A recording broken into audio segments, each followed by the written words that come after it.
යාළුවනේ ශානිවිත් බුද්ධි YouTube channel එකට සාදරයෙන් පිළිගන්නවා. ඔන්න ඉතින් අපි ආයෙත් ඔයාලට වීඩියෝ එකක් අරගෙන ආවා. මේ තමයි අපේ පුංචි garden එක. ඉතින් අපි බහරේන් වලට ඇවිල්ලා ජොබ් කරන අතරතුරේදී අපේ මහන්සිය ඒ හැම දෙයක්ම නිවා ගන්න ඉතින් මම සහ මගේ හබිත් එක්ක එකතු වෙලා තමයි මේ පුංචි වගාව අපි පටන් ගත්තේ. ඉතින් අපි මේ වීඩියෝ එකෙන් ඔයාලට අරගෙන ආවා අපේ garden එකේ ගත කරපු සහ පළ නිරාගත්ත අපේ මෙමරිස් ටිකක්.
දැන් ඔයාලට පේනවා අපේ පුංචි අස්වැන්න නෙලා ගන්න විදිහ. ඉතින් අපි මේ වීඩියෝ එක ගේනකොට තුන් පාරක් විතර අපි අස්වැන්න නෙලා ගත්තා. ඉතින් අපිට ගොඩාක් සතුටුයි.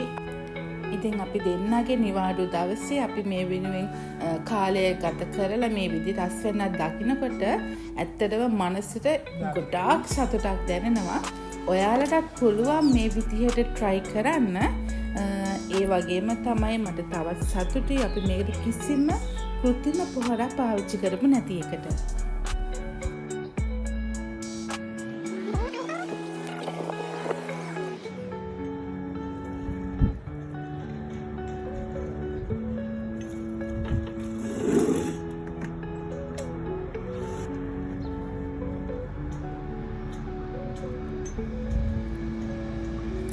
දැන් ඔයාලට පේනවා මේ වීඩියෝ එකෙන් බිත්තර කටු තියෙනවා, ලුණු පොතු තියෙනවා, සුදු ලුණු පොතු තියෙනවා. ඉතින් අපි මේවා තමයි අපේ පොහොර විදිහට අපි පාවිච්චි කරන්නේ. ඉතින් අපි ඊළඟ වීඩියෝ එකෙන් අපි මේවා කොහොමද පාවිච්චි කරන්නේ, තව මොනවද අපි මේකට එකතු කරන්න කියලා වීඩියෝ එකක් ඔයාලට අරගෙන එන්නම්.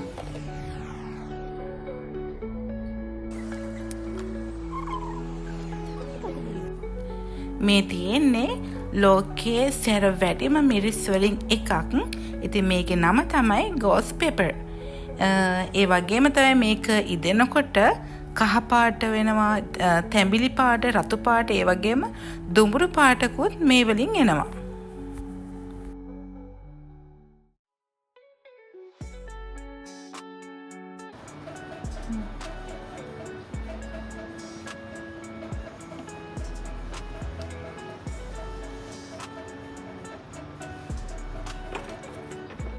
මේ තියෙන තලන බටු අපි ලංකාවේ වැකේෂන් එකක් ගිහිල්ලා එන වෙලාවේදී අපි ගෙනාපු ඒ තලන බටු වලින් තමයි අපි මේ පැල ටික හදාගත්තේ.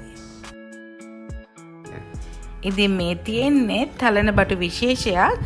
මේකේ ගොඩාක් කටු තියෙනවා. ගෙඩි ටිකක් පොඩි. ඒ වුණාට මේක හරිම රසයි. මම නම් ගොඩාක් කැමති මෙන්න මේ බටු වර්ගෙට. ඉතින් මේ වගේ වගාවක් කරනකොට අපිට ගොඩාක් වාසි තියෙනවා. ඒ වලින් එකක් තමයි අපිට ආර්ථික වාසිය.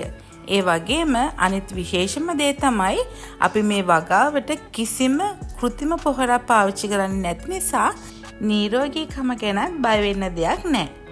ඒ වගේම තමයි අපගේ කාලය කළමනාකරණය කරගෙන මේ විදිහට අපි වැඩ කරනකොට අපගේ මනසට ගොඩාක් සැහැල්ලුවක් දැනෙනවා. ඉතින් මම ඔයාලටත් කියන්නේ ඔයාලගේ පුංචි හෝ වෙලාවක් තියෙනවා නම් මේ වගේ දෙයකට යොමු වෙන්න කියලා.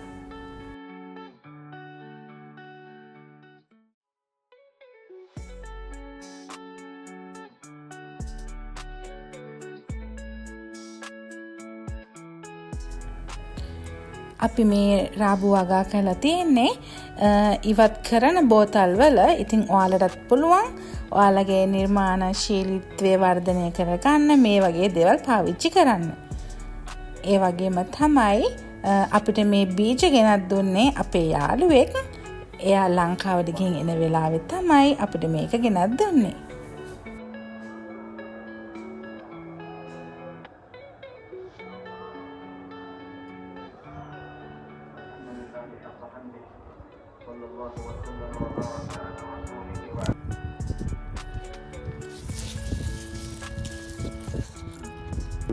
අපි බීජ වගා කරන්න ගත්තේ රස්නේ කාලේදී. ඉතින් අපි වතුර දාලා අපි මේක ගොඩාක් පරිස්සමින් තමයි හැදුවේ. ඉතින් අපි මං කලින් අර කිව්වා වගේ රසායනික පොහොර කිසිවක් දාපු නැති නිසා මේවා ගොඩාක් රසයි.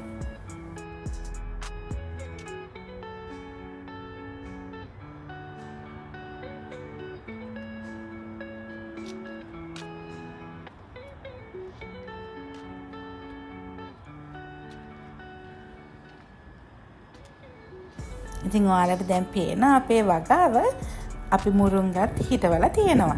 ඒ වගේම තමයි කරපිංච තියෙනවා, උළුහල් පැලක් තියෙනවා.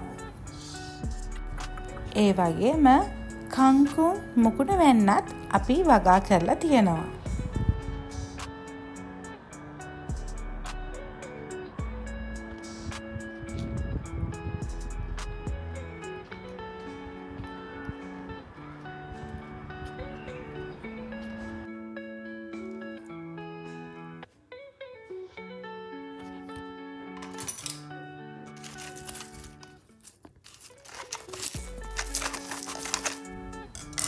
ඉතින් අපි දෙන්න වගේ ඔයාලගේ කාර්යබහුල ජීවිතයෙන් පොඩි වෙලාවක් මේ වෙනුවෙන් වෙන් කරගන්න පුළුවන් නම් ඇත්තටම ඒක ඔයාගේ ජීවිතයට ලොකු වෙනසක් වෙන බව මට විශ්වාසයි.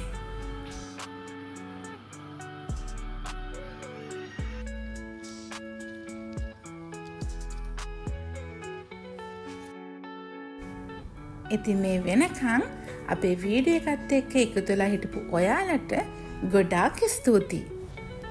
ඉතින් අපි මේ වගේ තවත් ලස්සන වීඩියෝ එකකින් හමු වෙනතුරු බලාගෙන ඉන්න.